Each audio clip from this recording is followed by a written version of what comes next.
Hi everyone! Samahan niyo ako na i-unbox tong in-order ko online na projector. Kasi matagal ko nang gustong bumili ng TV. Kaya lang, kung sa TV, hindi kakasya yung budget ko, medyo malaking budget ang kakailangan natin. And kasi yung TV namin, okay naman siya. Yun, upload din namin yun sa YouTube nung binili namin eh. Sharp yan, yung TV namin. Sharp. Naka-upload yan sa YouTube namin. Okay pa rin siya. Parang 4 years na ba yun? O magpa 5 years na.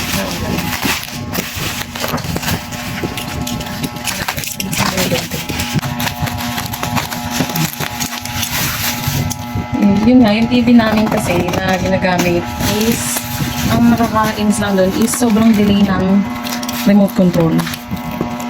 Mabagal siya mag-response. Tagal mag-response ng remote control. So, ito, naisipan kong bumili ng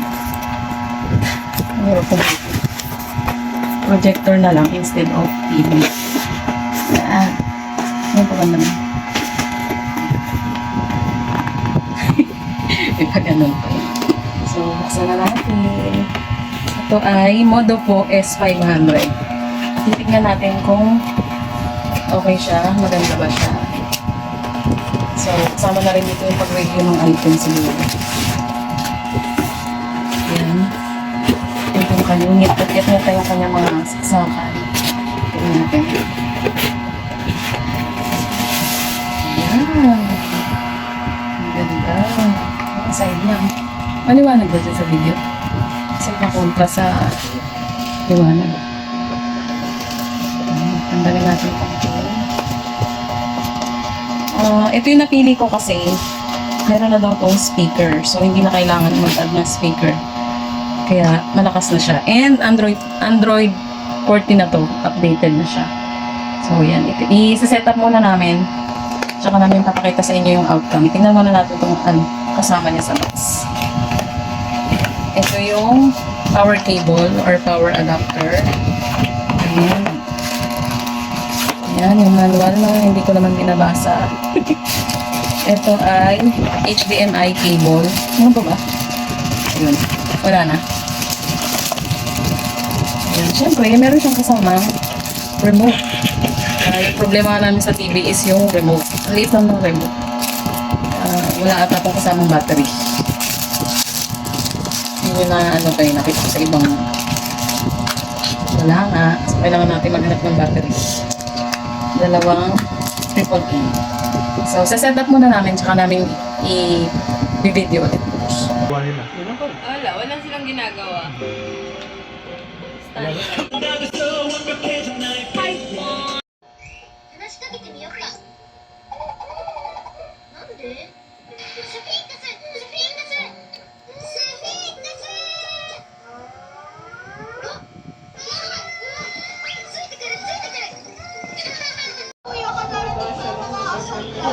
Tama na yan. Nagpunta tayo dito para mag-relax. Tapos isimulan nyo na naman ang away, ha? Tama na. Volume mo andyan. Anong volume niya?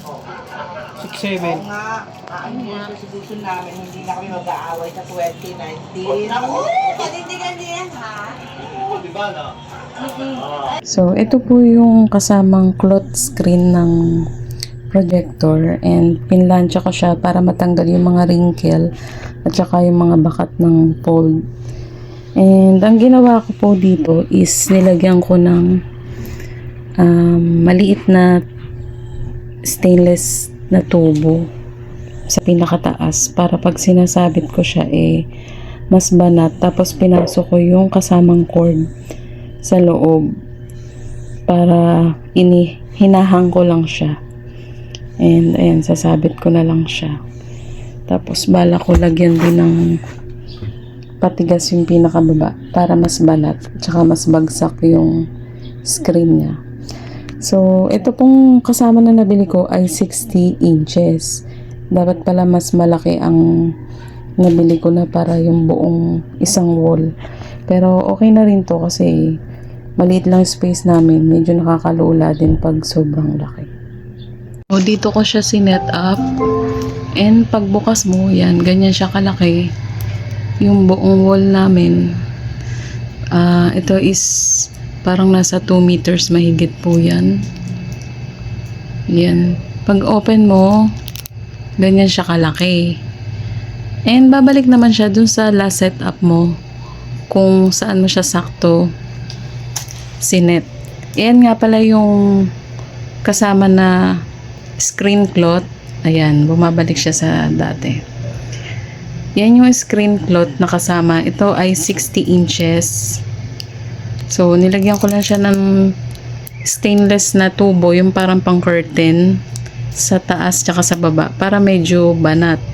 Pero meron pa ring lukot kasi hindi talaga sakto yung yung tube na nilagay ko. So, sa ngayon, ayan siya. Daylight ngayon, umaga. Alas 9 ng umaga.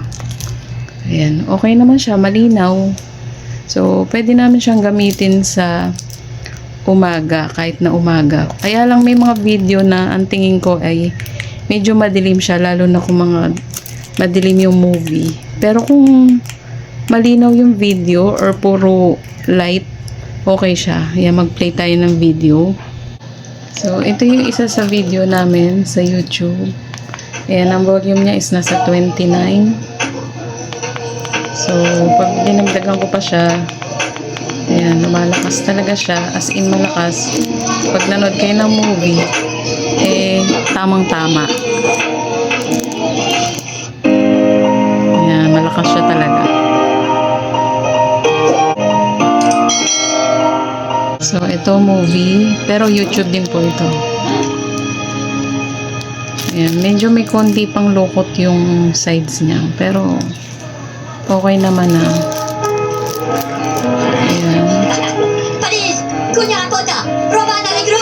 Romana Negro! Ayan, lalayo ako. Nasa half yung volume niyan. So, ayan. Maliwanag talaga. Okay naman. We've been down together for so long. Some of that stuff like ran out.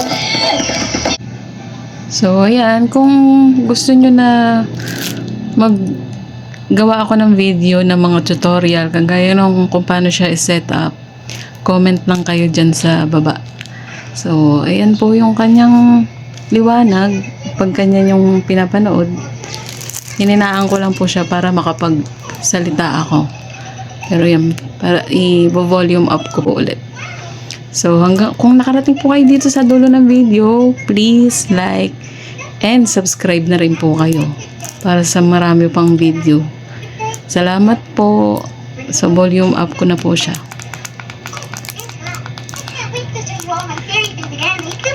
By the way, yung remote po, kahit dito nyo po itutok sa pinaka-screen, kahit na nasa likod yung projector, okay lang din. Malakas siya. So, yan. Nasa 37 lang po yung volume. 38, 39, 40. Yan. I-half natin na 50. So, malakas talaga siya. Yan po. Thank you. Thank you po sa panonood. Bye.